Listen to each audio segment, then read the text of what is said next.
I'm Terry Brock with terrybrock.com, and LinkedIn gives you the ability to connect with people, to really create and develop those relationships as we've wanted to do for a long time. Recently, there was a wonderful, I think, outstanding post that was put on one of my favorite sites, Social Media Examiner, and it was done by my good buddy, Jeff Corin, who joins us now from his office up there in Chicagoland, Illinois. Jeff, thanks for being with us today. Thanks for having me. I really loved what you did on that. Congratulations on doing such a great job. Thank you. It was fun putting that together. That's kind of a series of tips that I've discovered over a period of time, and I finally took the time to put them all together into one comprehensive article. Well, you did a great job on it. There was 10 of them there, 10 points, and I really like that. I would encourage our viewers to be sure and go out and review that, and not just read it, but really study it, because this can really translate to dollars and cents for you, particularly for small business. And Jeff, I understand that you really specialize. You and I, of course, are colleagues with the National Speakers Association. We both work there with a lot of the folks that are speaking professionally. You are a specialist in helping small business to maximize their marketing, and you've got an MBA in marketing as well, so you know about this as you bounce around the world talking to people. First of all, let's kind of from a big picture point of view, what role do you see LinkedIn and social media playing today for the cash-strapped, budget and time compressed small business owner who says, gee, I don't have enough time, I don't have enough money to get it all done? What role does social media and particularly LinkedIn play for them? I see LinkedIn playing a very, very big role, more so than maybe we would have anticipated going back a few years. But there are so many changes in the other networks, and there's filtering going on, for example, on Facebook with their EdgeRank, whereas you have a unfiltered experience on LinkedIn. That's probably what I like about it most. But if you get into it and really dig deeper, you find that in reality, LinkedIn is kind of a microcosm of this entire internet in that it is searchable. You can use multimedia to help yourself become more discoverable and be more engaging. You can actually do much more than you could with the internet in general. But I really love it because I like the fact that there's a lot of control there. There's a lot of functionality. There's a lot of flexibility. And I mean, what more could you ask for? Yeah, exactly. It gives all those things, and I think you did. Well, I'm going to sneak over here. As a matter of fact, on my computer, I'm bouncing over here to the site. I've got a bunch of things there, and I'm looking at Social Media Examiner. I've got your article, the post that you put up here, 10 LinkedIn tips for building your business. And for those of you watching, notice that it's really good. Jeff lays out a very good point here of how to use it, why to use it, and 10 tips. The one I want to zip ahead to first, Jeff, is over here, number 8, where you talk about, or excuse me, number 6, got it written down in my notes here, number 6, where you talk about things up near and dear to me. Add video to your profile to make it come alive. If you're watching this on the screen, you go, oh, I might want to do that. Notice that Jeff has a good explanation there, but he's got a really good video also that accompanies it. And so, Jeff, we're going to supplement that video. Tell us a little bit about why video can work on that and particular benefits that we get from using that with LinkedIn.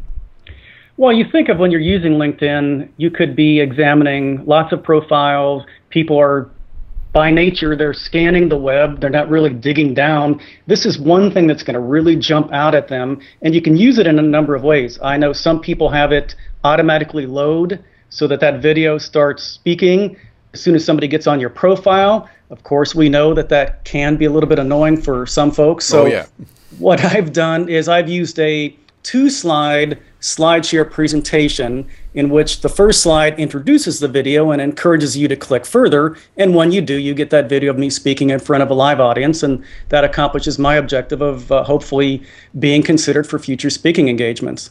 So it's a good way for you to market your services as a speaker. People get value. I notice one of the things you do very well is you don't just stand up there and say, hi, I'm wonderful, hire me. And instead, you're giving lots of value. What role do you see that playing in marketing today? Well, I think people are very much wanting you to get to the point.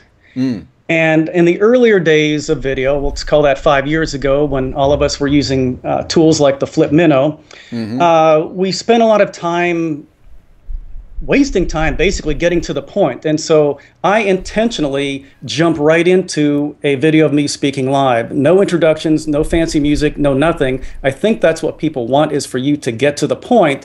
And so even if your video serves the purpose, let's say, of introducing your company, get to the point within the first few seconds. Otherwise, they're going to tune out. Yeah, I think so. It's a short attention span generation that we have today, all of us, that I think we want things fast, and we can talk later in some other venue about the pros and cons of that I think we're reading more tweets than we are reading good classic books. And I think there's a benefit for both, but we definitely need those kind of things. But from a marketing point of view, Jeff, you're right on target with introducing that. Another point that you made, I'm going to bounce back over here. As we see it, number here, I love this one. It was near and dear to my heart. Number 8, tag and filter connections to organize and build relationships. Sounds to me like that's the good classic zeroing in. Tell us what you mean by this. Well, there are tags that are being introduced to LinkedIn users via LinkedIn, where they do a search of your profile, your social graph, and they suggest categories with which you may want to tag yourself and tag your connections. But even if a tag doesn't exist within their system, you can create your own. And that's what I've started to do, such that if I want to reach out, let's say, to not just meeting planners, but a specific type of meeting planner within a specific industry, I can have them tagged accordingly. And the best part is the message can then be very personal, not spammy. Again, it will get to the point, and it will probably be much better received than if somebody senses that they're just sending a message out to their 500, 1,000 LinkedIn connections. That's going to be a whole different type of message. Yeah, exactly. Matter of fact, one of the things I'm seeing on the net right now, I'm in a particular group on a particular platform, and there's one individual that seems like all this person is doing is sending out messages. Hi, buy my new DVD. Hi. And this is supposed to be a private group where people are sharing ideas and information, and there's one individual that's just saying, I'm wonderful, I got a new DVD, it's great. And even when people respond to it and say, hey, you're pushing a little bit here too much, the only thing is we get met with silence until another message comes out and says, now I've got this new webinar coming up and it's going to be blah, blah, blah. And the guy's not really generating a lot of business or favorable response using that approach. Right. People want to discover things on their own. And I think when they do, such as discovering a new restaurant, it's better received that way. For example, when I wrote this article that you mentioned was posted on Social Media Examiner, I posted it within one of the LinkedIn groups. I did not mention who wrote it. I just said, here's a great article on LinkedIn tips, and where it goes from there, I don't know. But the whole idea is that let people discover things on their own, and they will be better received. Yeah, I think so. That way you're giving value. We go back to that again. You're giving a lot of value, and then, by the way, here it is, and people go, oh, I like this. I really want to find out who was it that wrote this. How could I get that person involved? That's where you want to be able to offer it. If you come in with the, we got it for you, and a really good deal today, you sound like some derby hat wearing, cigar smoking, used car salesman from the 50s.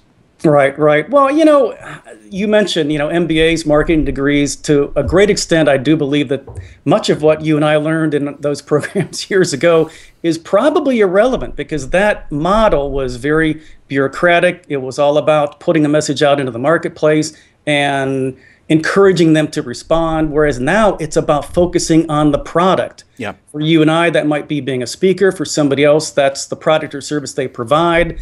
And this is why we have these freemium business models and so forth, meaning the best marketing you can do is to get that product and service out there, get people talking about it, get them doing your marketing, and the rest is going to be a lot more fun and probably a lot more profitable as well. Yeah, I agree with you completely. I think what we learned in the MBA program, for me, it was the right thing years ago doing that. But I think more importantly than anything, whatever you're going to study in school right now, learn how to learn. Because I can guarantee you, if you're watching this now and you think, okay, what should I study in school? If you went to the best school anywhere, whatever that would be, study the best degree that's the right thing for you, guaranteed within a few years, it's going to change. It's going to be different. And as we go forward, it will be. But staying close to people is important. Well, one thing I want to ask you about before I let you go is the kind of ways that we're seeing social media being used right now, and particularly LinkedIn. Some are saying, hey, this is really good. I mean, it's amazing what you can do. And even touching on a lot of CRM, those customer relationship management issues. And some are wondering, I'm stepping back thinking, do we even need a CRM, something like Salesforce.com, which is a great program. I think it's fabulous, but a little bit complicated, and things like ACT, et cetera, et cetera. Do we still need these? Could we go to LinkedIn, maybe go to LinkedIn with a premium service? What do you think about that, Jeff? Well, I think you do need a CRM because you will own your presence on that CRM.